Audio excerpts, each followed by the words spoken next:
Welcome to Standard Chartered Money Insights, a podcast series by Standard Chartered Bank that brings you market views and insights on the go.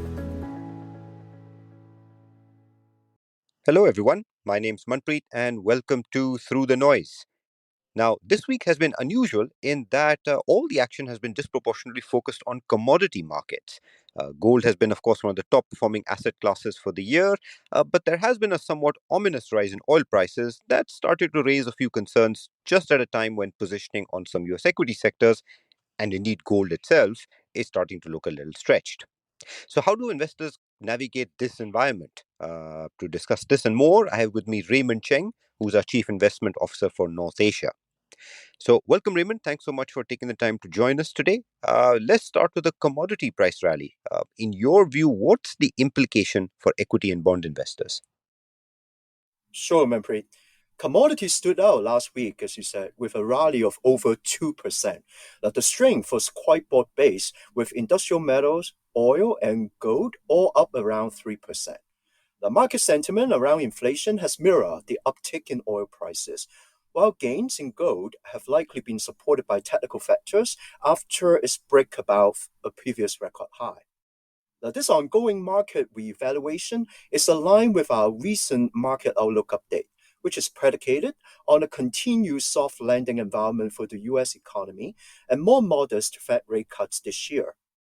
The Fed Chair Powell's recent comments offer something for everyone, while he acknowledged the recent rebound in inflation did not materially change the overall picture, which fueled optimism that rate cuts were still on the table. He did temper expectations by noting the central bank needed greater confidence in easing price pressures before considering rate cuts.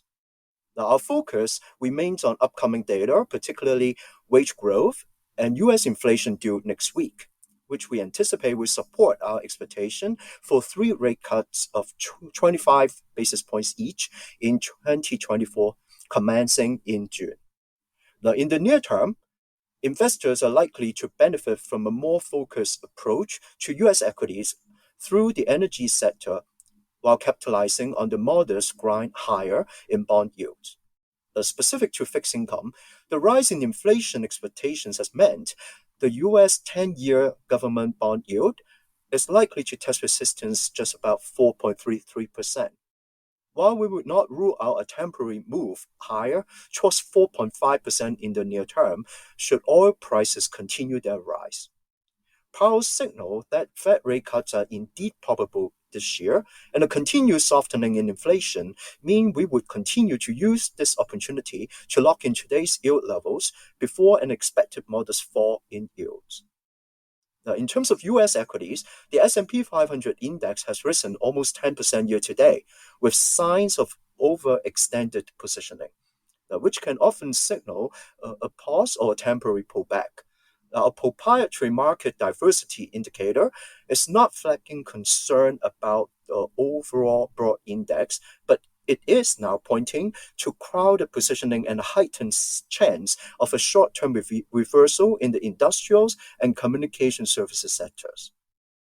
For now, we believe risk-reward favors the U.S. energy sector, given its potential to capitalize on rising WTI oil prices and mitigate risks associated with sticky inflation and a potential Trump victory in U.S. elections later this year. Thanks, Raymond. That's some really interesting points on US equity. So, I just want to dig a little deeper there. So, could you help our listeners maybe just understand how Fed rate cut expectations might impact the near term outlook for equities? And in general, are more or less rate cuts good for stock markets? Any shift in expectations towards either a delay in the timing of the Fed rate cut or a reduced number of rate cuts this year is likely to create a catalyst for investors to pare back their positioning in US equities. The positioning at the moment is quite crowded. It's indeed the most crowded level since late 2021 and stretched in our market diversity indicator. Now, historically, in 6 out of 7 occasions when the positioning indicator was so stretched, equity market returns were weak in the near term as investor positions unwound. The forward-looking earnings expectations have also shifted meaningfully over the past 3 months, driven by significant upward revisions due to tech earnings, reflecting an AI earnings premium. However, this trend has been visible across all sectors as well. This creates a greater hurdle for lofty expectations to be met during the upcoming earnings season. Now, while positioning typically poses only a near-term risk, this does present an opportunity to reconsider and rebalance exposures to sectors beyond technology. Now, one of the preferred sector exposures is the US energy sector I talked about earlier on, that we upgraded to buy on our recent global market outlook.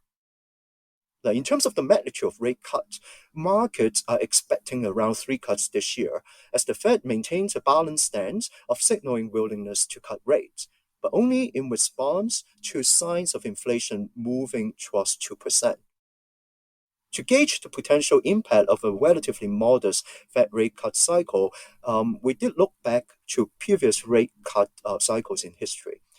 Our analysis reveals that rate cut cycles consisting of 75 basis points of reduction in that cycle have historically coincided with positive equity earnings and returns, often because these were non-recessionary periods.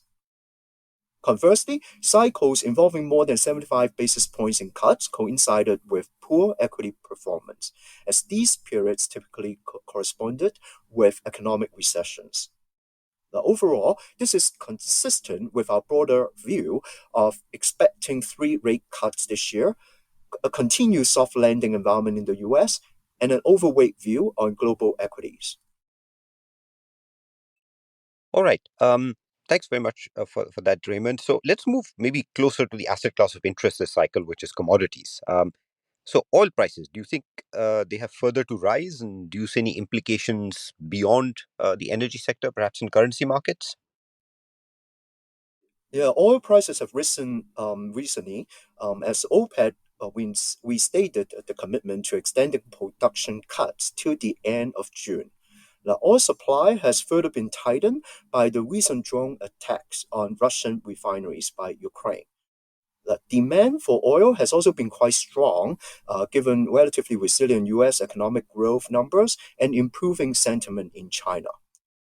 We remain comfortable with our 3-month WTI oil price forecast of 84 US dollars per barrel, albeit cognizant of the potential for volatility. The WTI has moved within a US dollar 67 to 94 per barrel range over the last 1 year. But barring any geopolitical escalation, we expect the 94 US dollars to act as a price ceiling. The well-supported oil prices are likely to support the Canadian dollar. Now, we expect the US dollar against the CAD to trade in the range of around of our 3-month forecast of 1.35 with a bearish bias. Key resistance is set at 1.361 with a vulnerable Canadian housing market and slower growth representing risk to the upside, while an important support level lies at 1.335. And finally, on gold. Gold's made tremendous gains this year. In your view, are gold's gains set to extend? Gold's impressive rally started in early March, right after a softer than expected increase in U.S. February ISM manufacturing data, trigger a rise in rate cut expectations.